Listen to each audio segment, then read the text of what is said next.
예, 안녕하세요. 반갑습니다. 최영동 주식TV의 최영동입니다. 반갑습니다. 자, 오늘 기업을 좀 얘기를 해야 되나 말아야 되나 고민을 상당히 좀 많이 했었거든요. 사실은 뭐 내일 관심 있을 만한 종목들을 얘기를 하게 되면 이게 당일 이벤트로 끝날 가능성이 상당히 높아서 뭐 종목들 얘기하는 거는 조금은 좀 타이밍적으로 좀 애매할 수도 있고, 그리고 뭐 오늘 시장이 전반적으로 좀 분위기가 별로 안 좋았잖아요, 사실. 뭐 좋았던 종목군들도 있기는 하지만. 근데 안 좋았던 종목군들이 어찌됐든 매크로 이슈로 하락을 했던 상황들이어서 사실은 그렇게 크게 뭐 추세를 훼손을 했다? 라고 할 정도의 이슈가 있는 종목군들은 뭐 사실은 없었다라고 저는 개인적으로 생각을 하고 있거든요. 그런 부분들에서 오늘 가장 좀 눈에 띄었던 그런 종목은 좀 금약이지 않을까라고 생각을 하고 있습니다. 뭐 아침서부터 정신이 없었어요, 이 종목 같은 경우는. 지금 보시게 되면은 뭐 주가에 대한 탄력도를 한번 볼까? 이게 지금 일봉의 움직임들이거든요. 이 금양 아마 제 컨텐츠에서 보시게 되면 금양을 좋게 얘기를 했던 때가 한 이때쯤 네, 트레이딩 관점으로 한번 해보자라고 생각을 했었던 그런 가격대였고, 그 뒤로 뭐 우리나라 종목군들 보시면 아시겠지만 영원한 게 없어요. 예, 상승하는 종목군들이 영원한 게 없습니다. 그리고 특히 우리나라 같은 경우는 제조업 기반이기 때문에 제조업은 정점을 한번 찍게 되면은 거기서 더 이상의 영업이익률을 못 올립니다. 예, 그러한 이제 한계들을 갖고 있어서 영원히 막 상승하는 종목군들을 찾는 게 그렇게 쉽지가 않아요. 예.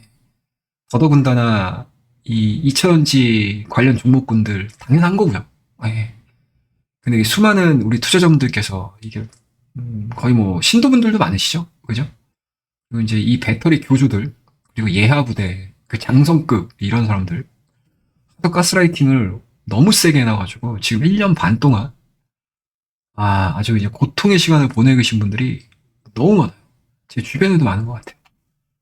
그리고 제가 항상 뭐 2차원지를 얘기를 할 때 썩 좋은 뭔가 기조를 가지고 얘기를 했던 적이 저도 이제 기억이 안 날 정도입니다.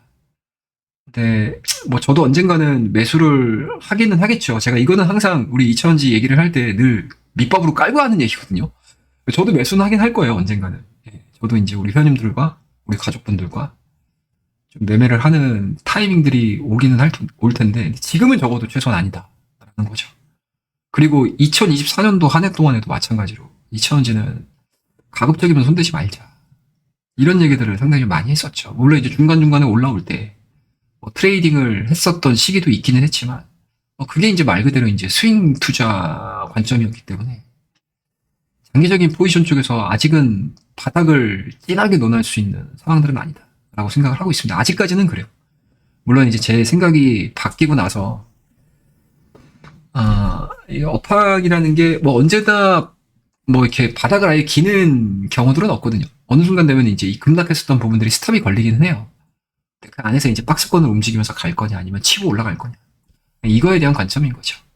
지금은 적어도 박스권도 아니고 저점도 아니라고 저는 아직은 생각을 하고 있어요. 근데 제 생각이 바뀌게 되면 제가 제 채널을 통해서 여러분들에게 또 저의 생각을 좀 녹여서 얘기를 좀 해드릴 때가 오지 않을까라고 생각을 하고 있습니다. 자, 일단은 이걸 오늘 제가 왜 보자고 하냐면 이 금양이 지금 나온 이슈가 뭐가 있나요, 여러분들? 이게 있죠, 지금? 네, 내용이 나왔습니다. 공시번복으로 유상증자 결정 철회 건으로 네, 그쵸? 2025년도 3월 5일 날 이제 정지가 되는 겁니다. 네. 그래서 불성실 이제 공시법인으로 지정이 됐고요. 뭐 15점을 지금 넘어선 거니까 15점을 넣을 만한 일들이 많아요. 지금 이 금양 같은 경우는 일단은 첫 번째로는 이게 불성실 공시 내용으로 보게 되면 이제 1월 17일 날 유상증자 결정을 하고 철회를 했던 이 부분이 아마 점수가 가장 높지 않을까? 이게 한 7점, 8점 정도로 제가 알고 있거든요. 그 다음에 그 이외의 것들 중에서는 이제 몽골광산 과대평가 해놓은 상태에서 주가를 끌어올리는 데 이용을 했고, 그리고 막상 이제 몽골 광산에 대한 뭐 가치라든지 이런 부분들을 거의 뭐 10분의 1 토막을 내가지고 그냥 그죠? 예, 10분의 9를 그냥 바다에다 던져 버려버린 거지. 예, 이래 버리니까 이제 주가가 이제 버티지 못하고 지속적으로 좀 하락을 하는 그런 모습들이었고, 오늘 전반적으로 놓고 보더라도 시가 자체가 거의 뭐 하한가까지 찍었다가 다시 올라왔다가 그냥 장중 내내 변동성 보여주면서 뭐 17,770원으로 일단은 종가는 좀 끝났습니다. 거래 정지가 되는데 이제 이 뒤로 문제죠. 이 뒤로 문제예요. 이 뒤로 문제입니다. 이 뒤로. 그리고 아마 제가 알기로는 3월달 그게 확정이 된 걸로 알고 있거든요. 예, 뭐 이제 날짜가 좀 미뤄져가지고 계속 뭐 몽골 그 광산 그 주주분들과 함께 어디 뭐 간다고 하지 않았나요? 네, 그게 이제 확정 3월 중순쯤으로 확정이 된 걸로 제가 알고 있습니다. 네, 근데 7명 정도 참석을 한다라고 합니다. 근데 7명 가가지고 7명 가가지고 그거 뭐 할 수 있나? 네, 제대로 된 평가를 할 수 있을까요? 제가 보기엔 안 될 것 같은데. 그리고 제 기억으로는 모 채널에서 이거 몽골 광산 문제 생기면은 아마 가가지고 뭐 나랑 내기하자 뭐 이런 얘기들까지 했을 정도로 그 진원지에서 얘기를 했던 때가 있었거든요. 그거 어떻게 약속을 지키실려나 모르겠네. 일단은 뭐 지켜보고요. 일단은 뭐 주가가 보여주고 있는 흐름들 자체는 너무나 안 좋다라고 말씀드릴 수가 있을 것 같고, 일단은 이게 지금 코스피 200에서도 편출이 되죠? 네, 편출이 되는 걸로 지금 시장에서는 일단은 뭐 알려지고 있다라고 보시면 될 것 같습니다. 그러면 자연스럽게 여기를 추종하는 패시브 자금은 매도를 할 수밖에 없어요. 그러니까 매도가 매도를 나와버리는 상황. 그리고 이제 금양 같은 경우는 순수하게 가격 상승으로 했어요. 가격 상승으로만 지금 MSCI 편입했었던 시기도 있었거든요. 거기까지도 지금 빠져나와야 되는 상황들이기 때문에 뭐 빠져나왔죠 사실. 네, 거기서 이제 나오는 패시브 자금. 그리고 코스피 200 역시도 편출이 확정적으로 이루어지게 되면 자연스럽게 이제 뭐 수급적인 부분들에 있어서는 정말 개인 수급밖에 남지 않는 그런 상황들이 되겠죠. 실적도 당연히 안 좋게 나왔었고요. 예, 예. 근데 과연 실적을 턴어라운드 시킬 수 있을 만한 포인트를 만들 수 있을까? 분명히 뭐 4680 이야기하고 하여튼 뭐 46 시리즈, 뭐 47 시리즈, 뭐 47인지 46인지 관심도 사실은 없기는 한데 일단은 그런 종목군들에 대한 이야기들만 가지고 할 수 있을까? 그 다음에 뭐 사우디 쪽에 뭐 배터리 얘기하고 있는 상황들이고 그 다음에 모터사이클? 지금 자동차 팔아도 자동차에 들어가는 배터리를 팔아도 지금 실적이 안 나와가지고 우리나라 대표 기업들이 지금 죽겠다 하는데 이거 뭐 자동차 모터사이클 오토바이 이런 데다가 이거 납품해가지고 어느 천년에 이 주가를 버틸 수 있을까? 제가 보기에는 좀 쉽지는 않을 것 같아요. 그래서 보유하고 계신 분들 입장에서는 좀 안타깝기는 하지만 근데 뭐 안타깝기 이전에 이미 계속 여기서 얘기를 해드렸었어요.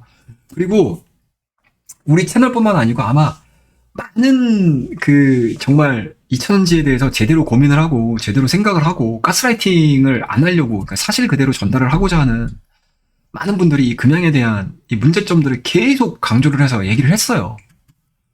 네, 얘기를 했었던 종목입니다. 결과가 좀 이렇게 나오니까 더 가슴이 아프죠. 네. 그래서 오늘 어찌됐든 금양에 대한 좀 안 좋은 이야기가 좀 나왔고 그러한 부분들이